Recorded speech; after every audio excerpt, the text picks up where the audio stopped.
Across all infrastructure sectors, water, energy, transport and social services, governments face an ever-growing dilemma. Traditional public procurement falls short of bridging the gap between available public finances and infrastructure development needs, both in advanced and developing countries. However, there is a way out. Public-private partnerships. Let's illustrate this with a concrete example. Imagine you have just taken office as a public decision maker.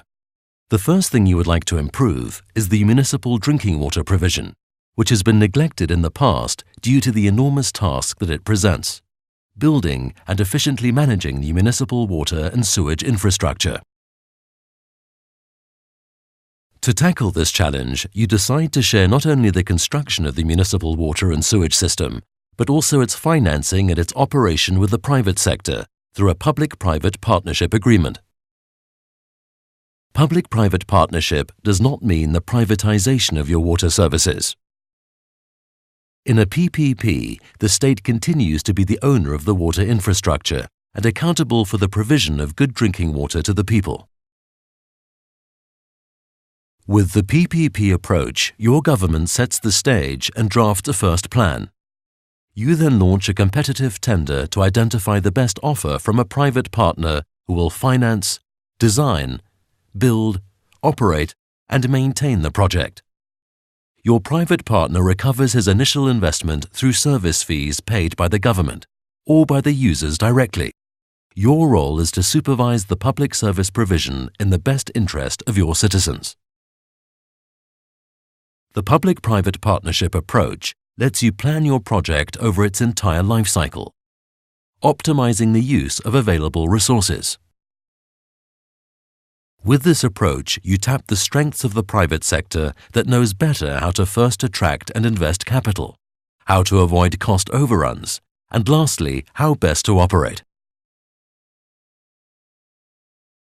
Finally, public-private partnership allocates specific risks to the partner that's in a better position to manage them, and these are tailored to the individual project. You, as the public actor, are best suited to control such risks as permits, legal frameworks, and changes in jurisdiction and regulation. The private sector mitigates best risks related to design, cost-efficient investment, operation, and technology. Certain risks have to be shared between both the public and private sectors, for example, sufficient user demand for new projects, or force majeure. Public-private partnerships are complex legal and financial arrangements. To create a successful partnership, a government should implement a set of good governance principles. The most important of these are: put people first. Start with assessing user needs.